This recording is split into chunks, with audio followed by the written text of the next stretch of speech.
North Korea can no longer use nuclear blackmail following new UN sanctions. North Korea will be unable to use nuclear blackmail as revenge on the UN's latest sanctions, Dr. Skinner said. Pyongyang attempted to fight back after the United Nations Security Council imposed tough new sanctions on the hermit nation following its continued missile testing. Their resolution seeks to ban nearly 90% of refined petroleum product exports to North Korea, a resolution which North Korea labeled an act of war. Speaking to Fox News, Ms. Skinner said, North Korea is out of options in terms of retaliation because it attempts to play nuclear blackmail.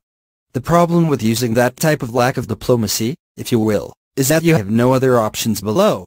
So, what can it do to the world but threaten some kind of nuclear maneuver that would immediately hurt the Chinese, of which it is attached to territorially? I think that's just really rhetoric and desperation. In a statement responding to the sanctions, the North Korea Foreign Ministry said, "We define this sanctions resolution rigged up by the U.S. and its followers as a grave infringement upon the sovereignty of our republic, as an act of war violating peace and stability in the Korean peninsula and the region, and categorically reject the resolution." North Korea's nuclear weapons are a self-defensive deterrence not in contradiction of international law.